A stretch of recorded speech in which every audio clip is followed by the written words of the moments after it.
jadi sangat susah dan sulit kehidupan. Malulah tinggal saya jauh di pedesaan sana, depannya di tepi danau di atas. Sekarang di Kecil dan kembali.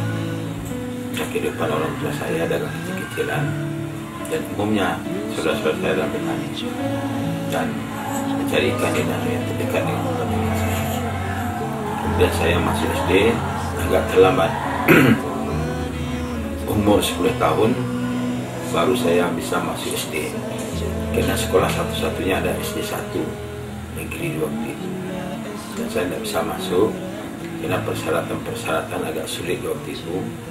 Maka tahun 1971 umur saya 11 tahun baru diberikan sekolah SD 05 Jalan Panjang, tepatnya di Teluk Dalam. Dan saya masuk di situ. Selama saya di SD itu hanya 5 tahun saya tamatkan sampai ke kelas 6. Dan ada guru saya bernama Ibu Non, itulah yang mendorong saya untuk sekolah. Untuk diketahui, dari kelas 1 sampai kelas 5 saya tidak pernah pakai sandal pelana sepatu untuk berangkat sekolah, tidak pernah pakai tas, dan waktu itu baru pakai batu tulis.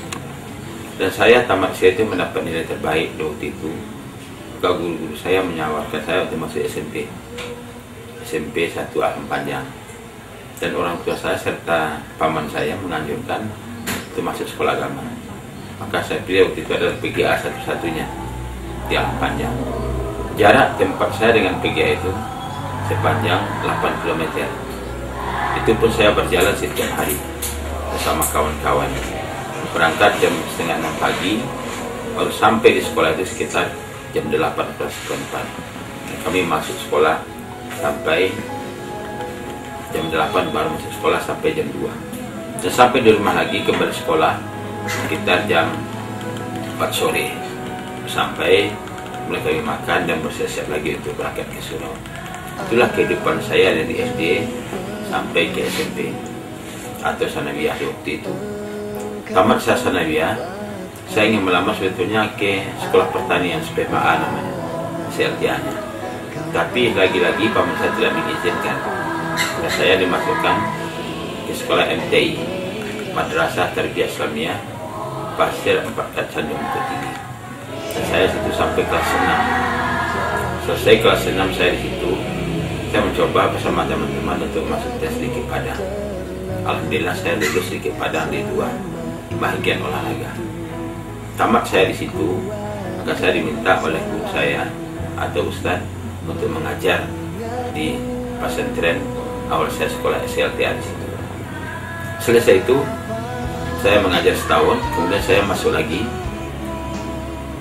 ke perguruan tinggi lain, yaitu IAIN Memunjol Padang Kerja Solo. Saya mengambil S1 sampai tahun 89 saya nikah di akhir tahun itu sambil kuliah. Sempat terbentuk kalau saya 2 tahun karena ada kegiatan-kegiatan lain seperti berdagang. Pada waktu itu tahun 95 atas saran kawan-kawan saya menamatkan S1 saya di IAIN. Selesai itu saya berkecimpung di masyarakat sebagai juru dakwah. Sekaligus saya di partai politik P3. Dan sampai sekarang saya berkecimpung di dakwah dan partai politik di Partai Amanat Nasional sampai sekarang. Ada pengurus di PPP Sumatera Barat. Di samping itu saya juga pernah mengajar di Sanawiyah Muhammadiyah, dan juga mendirikan STM Muhammadiyah bersama-sama kawan-kawan, serta mengajar saya di STM Negeri dan juga di STM ABB, sampai saya terakhir mengajar itu di 3 sekolah itu tahun 2001. Setelah saya duduk di legislatif DPRD tingkat 2 Solo sebagai wakil ketua.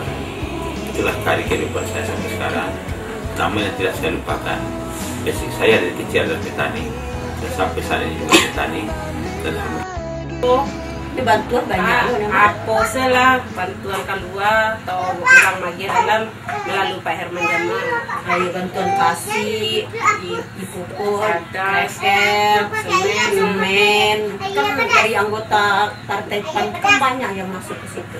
Melalui Pak Herman Jamal tuh. PT Arpek itu kan kepala PT Arpek mah. Herman Jamal jo itunya. Oh separuh masa jika separuh ya. Spek. Iyo. Melalui Pak Herman Jamal. Melalui Pak Herman. Pengemudi dia pasti ikut, pasti gembira. Nggak ada yang istilahnya wah dia nggak senang, wah kita nggak senang itu, nggak senang ini kan nggak ada seperti itu dia menyenangkan.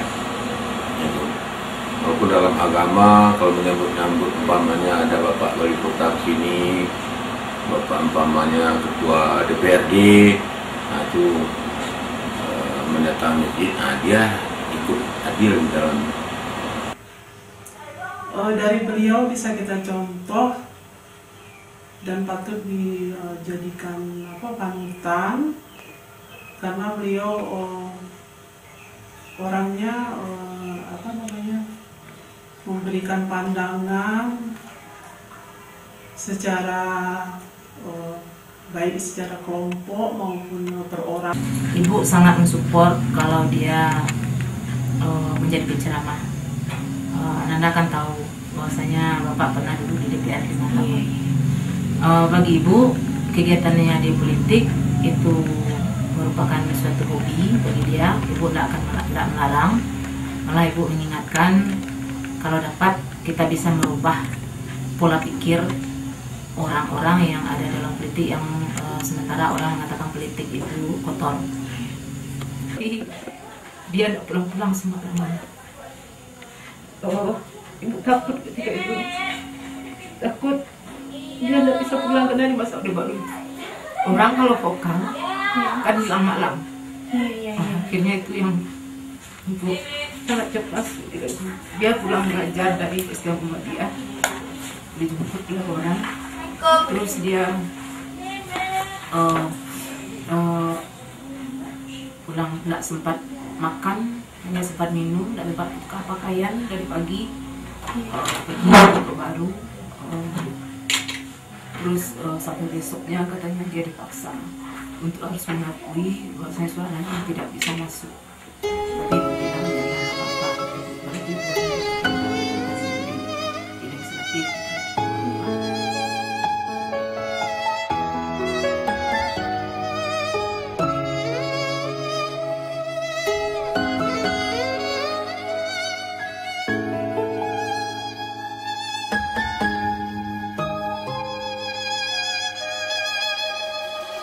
Seiring waktu berlalu, tangis tawa di nafasku, hitam putih di hidupku, jalan di takdirku.